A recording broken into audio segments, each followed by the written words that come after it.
अस्सलाम वालेकुम dear student, आज हम सेकंड पार्ट पढ़ेंगे growth and development of children का, जो कि पीडियाट्रिक हेल्थ नर्सिंग का सेकंड नंबर यूनिट है।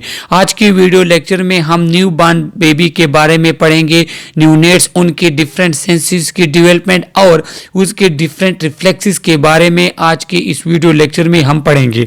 इस यूनिट को आसानी के लिए हमने डिफरेंट पार्ट्स में डिवाइड किया हुआ है, तो इसके तमाम पार्ट्स जो हैं वो हमारे चैनल पे मौजूद हैं, जिसके लिंक्स मैंने डिस्क्रिप्शन में दिए हैं, तो वहीं से जाके आप इस यूनिट को कंप्लीट इसके तमाम पार्ट्स जो हैं वो देख सकते हैं। आज की वीडियो लेक्चर में हम न्यू बॉर्न के बारे में पढ़ेंगे और इसके जो आपके पास एमसीक्यूज आ सकते हैं आपके एग्जाम में, तो उसको भी हम मेंशन करेंगे।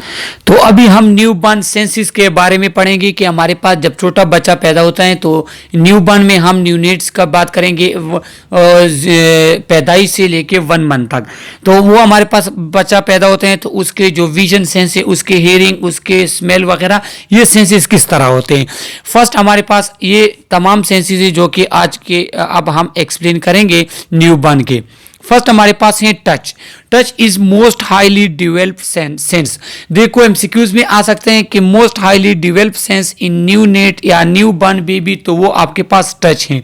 टच क्या है कि हमारे पास बच्चे के जब आप लिप्स को टच करते हैं तो वो स्वॉल्विंग स्टार्ट कर लेता है, वो समझता है कि उसकी कोई फीडिंग करा रहा है। इसके साथ जो है आप उसके हेयर वगैरह या आप उसके हेड पे जो है क्या करते हैं, टच करते हैं, तो उससे वो आपको रिस्पांस देता है। तो हमारे पास जो टच सेंस है वो हाईली डेवलप्ड सेंस है छोटे बच्चों का, और वो कहाँ पे, लिप्स पे, टंग्स, ईयर्स एंड फोरहेड पे। तो जब हमने बच्चे की सेंसेस चेक करनी होती हैं टच की, तो उसको हम या तो लिप्स पे टच करते हैं या टंग पे या ईयर्स पे, कानों पे हम टच करते हैं या उसके फोरहेड, माथे पे हम टच करते हैं, और उसका अगर वो रिस्पांस देता है तो इसका मतलब ये है कि इसका टच सेंस जो है वो नॉर्मल है। The new born is usually comfortable with touch, और छोटा बच्चा जो है वो कंफर्टेबल फील करता है टच से। किस तरह कि अगर वो बेड पे लेटा हुआ है और माँ उसको उठाती है, इधर उधर घुमाती है, टच करती है, तो उससे बच्चा कंफर्टेबल फील करता है। इसलिए तो जब हमारे पास छोटा बच्चा रोता है और आप उसको गोद में उठा लेते हो तो फिर वो खामोश हो जाता है, तो वो क्या है, वो इस टच की वजह से। सेकेंड जो हमारे पास है वो है विजन। विजन मतलब नजर। Pupil react to light. देखो हमारे पास जो एक लाइव पर्सन होता है तो उसकी प्यूपल, आई प्यूपल जो है वो लाइट की तरफ रिस्पांस शो करता है। तो ये रिस्पांस, ये सेंस बच्चे की पैदाइश से स्टार्ट हो जाती है। बच्चे का प्यूपल जो है वो क्या करता है, लाइट की तरफ रिस्पांस देता है। Bright lights appear to be unpleasant to new born infant. और छोटे बच्चे जो होते हैं जब आप उसको एकदम उस पर लाइट लेकर आते हैं या एकदम आप उसको अंदर से बाहर लेकर जाते हैं तो वो ब्राइट लाइट जो है वो उनके लिए अनप्लीजेंट होते हैं। क्यों? क्योंकि उनकी आई इतनी अभी डेवलप नहीं हुई। हम ज़्यादा ब्राइट लाइट की तरफ तो हमारा आई भी जो है कंफर्टेबल नहीं होता, लेकिन छोटे बच्चे जो होते हैं वो ज़्यादा ब्राइट लाइट की तरफ अनप्लीजेंट फील करते हैं। एकदम से वो आंखें या तो बंद कर लेते हैं या उनके आंखों से आंसू जारी हो जाते हैं। तो वो क्या, वो ये कि वो जो ब्राइट लाइट होता है वो उनके लिए अनप्लीजेंट होता है। लिहाजा अगर आपका कोई बच्चा वगैरह हो इस तरह ब्राइट लाइट से वो आंखें बंद कर लेते हैं या कोई और रिस्पांस वो करते हैं, तो वो फिर कहें वो उसका नॉर्मल रिस्पांस है, उसे कोई बीमारी नहीं है। Follow objects in line of vision. और जो चीजें उसके सामने होती हैं वो उसको देखते, उसको थोड़ा बहुत समझता है, साइड वाली चीजों की तरफ उसका ध्यान नहीं जाता। तो मतलब यह है कि विजन जो वो भी हमारे पास बाय बर्थ काम करना स्टार्ट कर लेते हैं। इसके बाद है हेयरिंग, सुनना। The new born infant usually make some response to sound from birth. के बर्थ से जो है वो डिफरेंट रिस्पांस की तरफ क्या करता है, डिफरेंट साउंड की तरफ रिस्पांस देना शुरू कर देता है। माँ की आवाज़ की तरफ या कोई जो है उसे प्यार से लोरी वगैरह सुनाता है तो क्या होते हैं वो उस साउंड की तरफ क्या करते हैं, वो रिस्पांस देना शुरू कर देते हैं, जिससे ये फील होते हैं कि ये बच्चा क्या करता है, ये हेयर कर सकता है, सुन सकता है। Ordinary sound are heard well before 10 days of life. लेकिन जो ऑर्डिनरी साउंड है वो बच्चा पैदाइश से 10 दिन पहले सुन सकता है। बच्चा माँ के पेट में हो तो क्या करता है, माँ के पेट में भी होते कर भी उसे जो है साउंड की आवाज़ सुनाई देती है पैदाइश से 10 दिन पहले। इससे पहले उसे नहीं सुनाई देती, लेकिन जब उसके पैदाइश में उसके दुनिया में आने में 10 दिन बाकी होते हैं तो फिर उसको हेयरिंग, उसको बातें वगैरह सुनाई देती है। इसलिए जो हमारे पास जो है कोई शोर शराबा या कोई बम ब्लास्ट या इस तरह ऊंची आवाज़ वगैरह जो है वो इस तरह प्रेग्नेंट वुमेन नहीं करनी चाहिए, क्योंकि वो उसका बच्चा जो है वो उसको सुनता है। The new born infant response to sound with either cry or eye movement.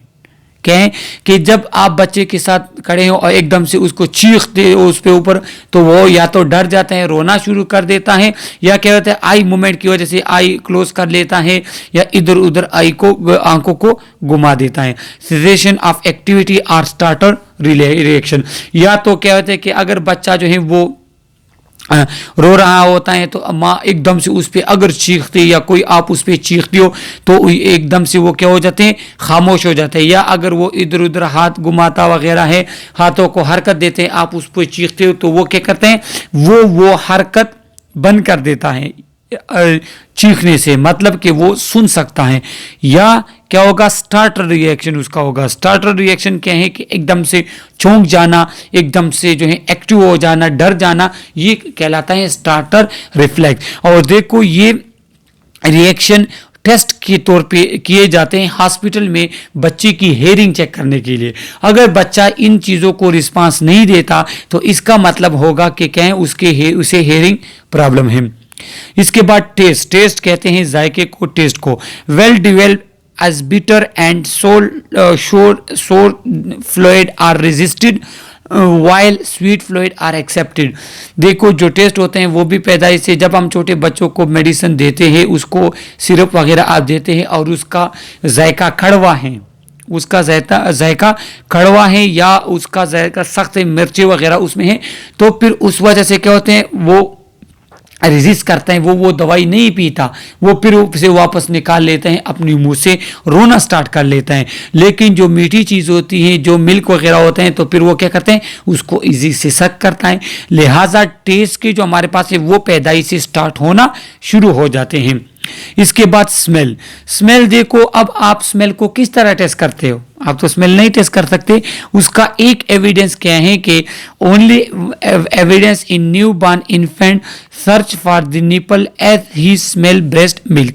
देखो कि छोटा बच्चा अगर उसकी आंखें बंद भी हो, उसे स्मेल आती है अपने मदर ब्रेस्ट से, उसके मिल्क की स्मेल आती है, और फिर क्या करते हैं, वो निपल की तरफ मुंह लेकर जाता है, वो खुद सकिंग स्टार्ट करना शुरू कर देते हैं। तो स्मेल जो है उसका एक एविडेंस ये है कि अगर बच्चा जो है वो आपकी गोद में है लेकिन जो है वो निपल की तरफ मुंह नहीं लेकर जाता, छोटा बच्चा है, या आप उसको जो है स्ट्रेट पोजीशन में कर भी लेते हो लेकिन वो इधर उधर मुंह मारता है, तो इसका मतलब ये है कि उसके सेंस के स्मेल के सेंस में कोई प्रॉब्लम है।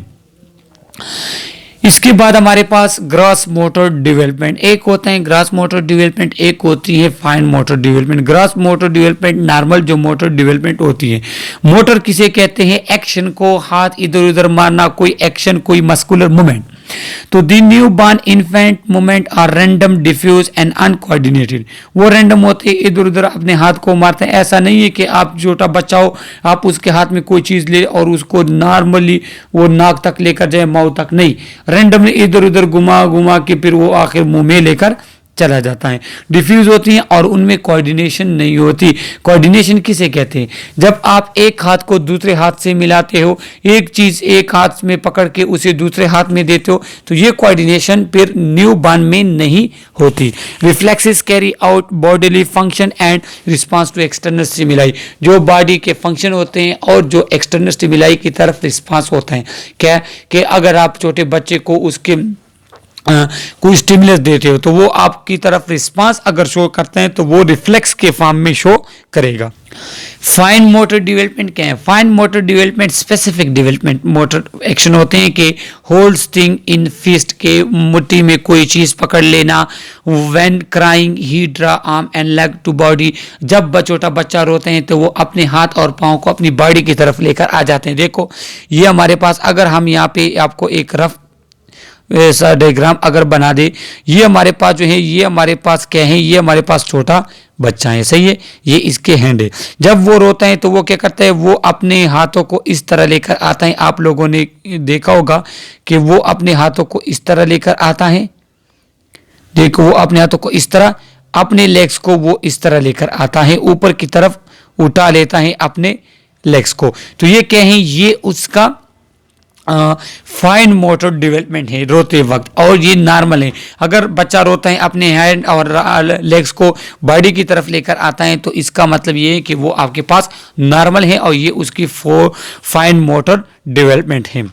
अब यहाँ पे कुछ रिफ्लेक्सेस हैं, new born reflexes. First of all आपको पता होना चाहिए कि न्यू बॉर्न रिफ्लेक्सेस कौन कौन से एमसीक्यूज के लिए, swallowing, gagging, sucking, grasping and tonic neck, ये हमारे पास क्या है, न्यू बॉर्न रिफ्लेक्सेस हैं। फर्स्ट है स्वॉल्विंग। स्वॉल्विंग तो आपको पता है कि वो मिल्क वगैरह स्वॉल करता है, आपको जो है वो सकिंग उसकी रिफ्लेक्स, और स्वॉल्विंग के अगर उसके मुंह में कोई भी चीज़ जल जाते हैं तो वो एकदम से उसे सॉल्व करता है, जिस तरह मिल्क वगैरह को सक करके सॉल्व करता है। फर्स्ट ऑफ ऑल उसकी ये रिफ्लेक्स है। सेकंड है उसकी गैगिंग रिफ्लेक्स। गैगिंग रिफ्लेक्स ये है कि जब आप छोटे बच्चे के टंग को या उसके जो है मुंह को टच करते हो तो क्या हो जाती है, उसकी जो थ्रोट होती है वो कह रहे एकदम से क्लोज हो जाती है। कोई आप उसको एकदम से रिफ्लेक्स देते हो, एकदम से स्टिमुलस देते हो, तो वो खुद ब खुद क्या हो जाती है, क्लोज हो जाती है। ये हमारे पास गैगिंग रिफ्लेक्स है। इसके बाद हमारे पास सकिंग रिफ्लेक्स। सकिंग रिफ्लेक्स तो सिंपल है कि छोटे बच्चे की अगर वो निपल मुंह में है तो वो तो सही है, वो सकिंग करेगा, लेकिन अगर आप उसके मुंह में उंगली भी रख लेते हो तो उसको भी वो क्या कर लेता, सकिंग स्टार्ट कर लेता है। तो ये क्या हमारे पास न्यू बॉर्न रिफ्लेक्स है। इसके बाद हमारे पास यहाँ पिक्चर में आपको दिखाएं ग्रेस्प रिफ्लेक्स। ग्रेस्प रिफ्लेक्स ये है कि छोटे बच्चे को जब आप उसकी उंगली उसके हाथ में देते तो वो उसकी ग्रेस्पिंग करता है, वो उस पर मुट्ठी अपनी बंद कर लेता है। टॉनिक नेक रिफ्लेक्स। टॉनिक नेक रिफ्लेक्स ये है कि जब आप बच्चे को कोई स्टिमुलस देते हो और वो अपने हेड को इस साइड पे बेंड करता है, तो जिस साइड पे उसने अपना हेड बेंड किया होगा उस साइड पे उसका हैंड स्ट्रेट होगा और दूसरी तरफ उसका हैंड क्या होगा, फोल्ड होगा। इसको कहते हैं टॉनिक रिफ्लेक्स। ये इस तरह है कि जब आप बच्चा जो है वो अपने हेड को टिल्ट करता है राइट साइड की तरफ, तो राइट साइड वाला हैंड जो है वो इरेक्ट होगा, वो स्ट्रेट हो जाएगा, और जो लेफ्ट वाला होगा वो इस तरह फिस्ट नुमा होगा, ऐसा कि आप अभी वो किसी को पंच मार देगा। तो इसको कहते हैं टॉनिक नेक रिफ्लेक्स। इसके बाद स्टेप रिफ्लेक्स। जब छोटा बच्चा हमारे पास बढ़ता है तो उसको जब आप ज़मीन पे टच करते हो या कोई बेड वगैरह पे इस तरह टच करते हो तो वो स्टेप्स रखता है। लेकिन अगर हमारे पास किसी बच्चे को मोटर कोई प्रॉब्लम है, उसमें फिर क्या होते हैं, फिर आप उसको ज़मीन पे इस तरह जो है उसके पाँव को टच करोगे, वो अपने दोनों पाँव उठाएगा या अपने दोनों पाँव इस तरह उसके ज़मीन पे घसीटेगा। लेकिन अगर आप उसकी जो है चलना उसको सिखाते हो तो फिर एक स्टेप, फिर दूसरा, फिर तीसरा, चौथा, देखो वो चल नहीं सकेगा, लेकिन स्टेप रिफ्लेक्स उसके होंगे। इसके बाद हमारे पास क्रॉल रिफ्लेक्स। अगर छोटे बच्चे को आप बेड पे लिटा देते हैं और वो इस तरह जो है पोजीशन इख्तियार कर सकता है तो फिर ये क्या है, ये उसका क्रॉल रिफ्लेक्स है। क्रॉलिंग कहते हैं जो आपके पास बच्चा दोनों हाथ और पांव से जो चलता है। लेकिन अगर हमारे पास किसी बच्चे में कोई मस्कुलर प्रॉब्लम है या कोई ब्रेन या कोई ब्रेन नहीं, बोन की अगर कोई प्रॉब्लम है तो फिर लिम्स प्रॉब्लम है, तो फिर क्या होगा, जब आप उसको या इस तरह लेटाएंगे ज़मीन पे तो उसकी ये हैंड या इस साइड पे होंगे या वो आगे की तरफ होंगे उसके लेग। मिसाल के तौर पे यहाँ पे मैं देखो वो यहाँ इस तरह स्ट्रेट, इस तरह जो है वो स्ट्रेट फिर ज़मीन पे लेट जाएगा अगर उसमें कोई प्रॉब्लम है। लेकिन अगर वो इस तरह इसके टाइप की पोजीशन में आ जाता है तो फिर ये क्या है, ये नॉर्मल है। इसके बाद cognitive development. Cognitive development something related to your mind, reasoning, thinking etcetera. The cognitive development of new born infant is difficult to understand और ऑब्जर्व इट। छोटे बच्चे की कॉग्निटिव डेवलपमेंट जो है वो इंतहाई डिफिकल्ट होती है, आप उसको ऑब्जर्व नहीं कर सकते। इसके जब वो थोड़ा बड़ा हो जाता है फिर उस कॉग्निशन आपको पता चलती है, वो माँ को मामा कहता है, उस तरह बेबल बाबा कहना, मामा कहना, इधर उधर देखना जो है, सही है, चीज़ों को वो समझता है। जब उसके पास कोई डॉक्टर वगैरह आता है एकदम से वो रोना शुरू कर देते हैं। क्यों? क्योंकि उसकी जो है माइंड डेवलप हो गया होता है, उसे पता होता है कि ये अब क्या करेगा, ये मुझे या इंजेक्शन लगाएगा या कोई और जो है मुझे तकलीफ पहुंचाएगा, मतलब कोई इस तरह वो होगा, प्रेस वगैरह करेगा या वो उसे इंजेक्शन वगैरह लगाएगा। तो मोटर कॉग्निटिव डेवलपमेंट जो है वो न्यू बॉर्न के क्या करना, चेक करना एंड ऑब्जर्व करना वो इंतहाई डिफिकल्ट होता है। इसके बाद है emotional development. The new born infant express his emotion just through cry for hunger, pain और डिस्कम्फर्ट सेंसेशन। इमोशन, अपने इमोशन दिखाना जो है, बच्चे की जो इमोशनल डेवलपमेंट होती है तो वो किस तरह पता चलती है? वो तब पता चलती है कि जब बच्चा भूखा होता है तो वो खफा होता है, वो डिप्रेस होता है और क्या होता है, वो रोना शुरू कर देता है। इस तरह अगर जब आप उसको जो है कोई पेन होता है वो फिर रोता है, तो ये उसकी इमोशनल डेवलपमेंट है और इमोशनल डेवलपमेंट आप इस तरह ऑब्जर्व करेंगे। अगर हमारे पास बच्चा है वो क्या है, वो रोता नहीं है, सही, उसको पेन वगैरह आप इंजेक्शन वगैरह लगाते हो लेकिन वो खामोश सा बैठा रहता है या खामोश सा लेटा रहता है, तो फिर उसकी इमोशनल डेवलपमेंट में थोड़ी बहुत प्रॉब्लम हो सकती है। तो इमोशनल डेवलपमेंट आप किस तरीके से चेक करेंगे कि वो बच्चा अगर रोता है उसे पेन वगैरह के साथ या भूख की वजह से, अगर वो भूखा है तो वो रोता है, तो इसका मतलब होगा कि उसकी इमोशनल डेवलपमेंट हो रही है। तो ये हमारे पास अब सोशल डेवलपमेंट तो बच्चा जो है थोड़ा बड़ा होता है तो फिर सोशल डेवलपमेंट ये है कि वो माँ बाप को देखता है, माँ के देखता है, उसके साथ हंसता है और वो उसको पता होता है कि ये मेरी अम्मी है। कोई और अगर उसे उठा लेते हैं तो फिर उसके साथ वो रोता है, कंफर्टेबल नहीं रहता। ये फिर उस आ जाती है उसके सोशल डेवलपमेंट में। तो ये न्यू बॉर्न के बारे में कुछ इंफॉर्मेशन थी। इसके बाद इन्फेंट, टॉडलर, स्कूल एज, ये तमाम जितने भी हमारे पास बच्चों में डेवलपमेंट होती है डिफरेंट स्टेजेस पे, वो लेक्चर मेरे चैनल पे मौजूद है, तो वहीं से जाके आप वो लेक्चर देख सकते हैं। Okay, thank you.